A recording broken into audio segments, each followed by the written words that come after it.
ኢየሱስ ክርስቶስ ማስተማር በሚጀምርበት ጊዜ ምንም ከዋቄፈና የተለየ ነገር አላስተማረም። ዋቄፈታን አስባችሁ ታውቃላችሁ? ሺህ ዓመት ወደ ኋላ ህዝብን መመለስ ወደ ድንቁርና። ኢሬቻ ሃይማኖታዊ በዓል ነው። ኢሬቻና አከባበሩ በጣም የገነነ ነበር። ባህላዊ ነው የሚል ጥያቄ ነው። ሰይጣናዊም አይደለም፣ ባህላዊም አይደለም። ሁለቱም ያልሆነበትን ምክንያት ላስረዳችሁ የተወሰነ። ኢሬቻ ማለት የዋቄፈና እምነት ባህላዊ ሃይማኖታዊ ስርዓት ነው። ኢሬቻ ማለት የዋቄፈና ስርዓት የሃይማኖቱ ስርዓት በአመት ሁለት የሚከበር ነው። ኢሬቻ በአመት ሁለት ይከበራል። ክረምት ሊገባ ሲልና ክረምቱ ሲያልቃው የሚከበረው ማለት ነው። ስለዚህ የሃይማኖቱ ስርዓት የዋቄፈና የሚባለው ሃይማኖት ስርዓት እንጂ ባህላዊ አይደለም። ነገር ግን የኦሮሞ ባህል በኢሬቻ ውስጥ በደንብ ሊንጸባረቅ ይችላል።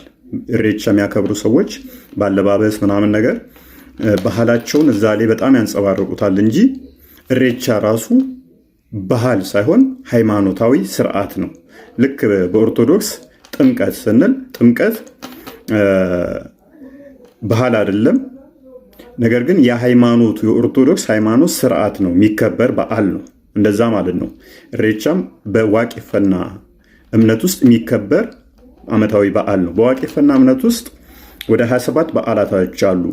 27ቱ ከየት መጡ ካላችሁ በዋቄፈና እምነት ውስጥ ፈጣሪ ፈጥሮ የጨረሰው በ27 ቀን ነው ተብሎ ይታመናል።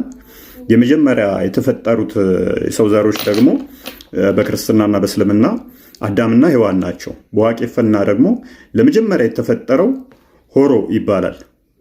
ሆሮ ማለት ጾታ የለውም፣ ወንድም ሴትም አይደለም። ከባህር ውስጥ ከውሃ ውስጥ ነው የወጣው። ይሄ ወንድም ሴትም ያልሆነ ሁለት ቦታ ተከፈለ። ሁለት ቦታ ሲከፈል ወንዱ ሆሮ ተባለ፣ ሴቷ ደግሞ ሆርቱ ተባለች። ሆርቱ ማለት የሚራባ የሚዋለድ እንደማለት ነው። ሆርቱና ሆሮ በሚል ተከፈሉ ማለት ነው። በክርስትናው አዳምና ሔዋን እንደምንላቸው ማለት ነው። ኦሮሞ የሚለው ራሱ ከዛ ስም ጋር የመጣ ነው። ሆሮሞ ተብሎ ነው የሚጻፈው።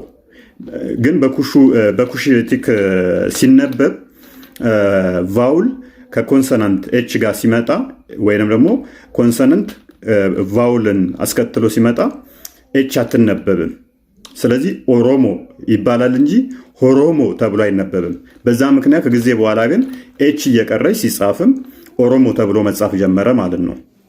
ስለዚህ የመጀመሪያው ሰው ሆርቱና ዋቄፈታን አስባችሁ ታውቃላችሁ? ሺህ ዓመት ወደ ኋላ ህዝብን መመለስ ወደ ድንቁርና፣ ወደ ጨለማ ህይወት። ግልጽ ነው የምንናገረው፣ የሃይማኖት አባት ስለሆንኩ። ወደ ጨለማ ህይወት ወደ ኋላ። ሽፋኑ ባህል ነው። ወደ ውስጥ ገባ ብላችሁ ብትገቡ ብታዩ ጣዖት ነው። ያሳዝናል። ለክርስቶስ የማዳን ስራ እንቅፋት የሆነ ስብስብ የኦሪቱ ስርዓት ነው ይመስላል ግማሹ። ዋቄፈና ሰድሪ ከኩሞ ፋኪስ ተሰጡር አዲስ ኪዳን ነው። የአዲስ ኪዳን ልጆች ነን። የዘላለም ህይወት የሚያወርሰን አንድ ጌታ ዋጋ ከፍሎ የሰው ልጆችን በፍቅሩ ያዳነ የሱን አሰራር የሱን አገልግሎት የከፈለው ዋጋ በዜሮ የሚያባዛ ነው። ሀገራችን ላይ እየተሰራ ያለው ያሳዝናል። የኦሮሞ ህዝብ እንደ ቤተ ሙከራ ነው የታየው። ማን ነው ይሄን እውነት የምናገር? ማን ነው ይሄን እውነት የሚገልጽ?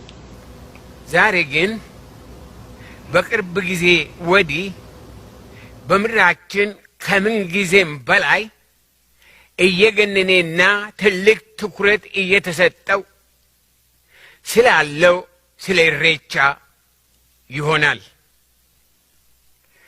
እንግዲህ ይህን መልእክት ለምትሰሙ ሁሉ አደራ የምላችሁ ለራሳችሁና ለምድርቷ ጭምር ነውና መልእክቱን እስከ መጨረሻ ሰምታችሁ የኔን ጩኸትና ጭንቀት ምን እንደሆነ እንድትረዱልኝ በትህትና እጠይቃለሁ።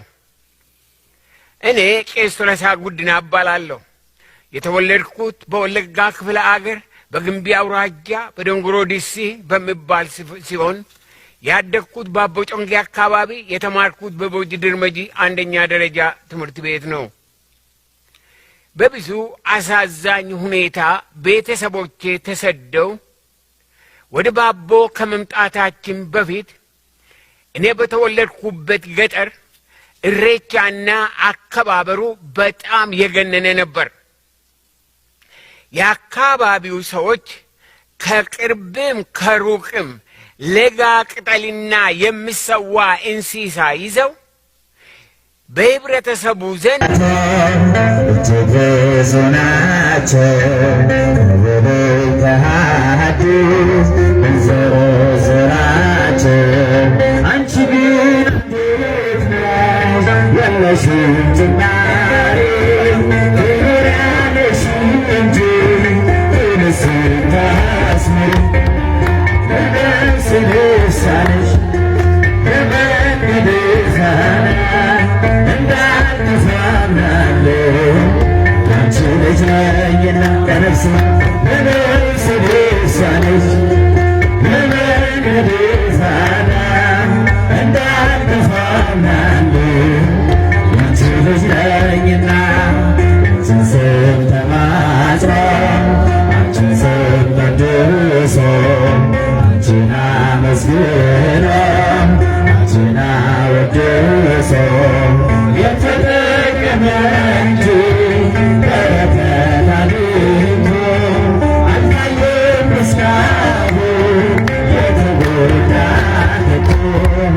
ለነፍስ ልሳንሽ የመንገድሽ ፋና እንዳትጠፋምናለሁ አንቺ ልጅ ነኝና ለነፍስ ልሳንሽ የመንገድሽ ፋና እንዳትጠፋምናለሁ አንቺ ልጅ ነኝና ወሰና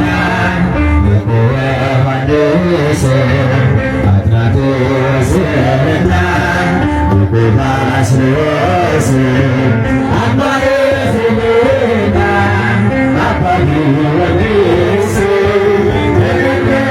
ናችሁ በስጋ በነፍስ የነፍስ ልሳንሽ የመንገድሽ ፋና እንዳትጠፋምናለሁ አንቺ ልጅ ነኝና የነፍስ ልሳንሽ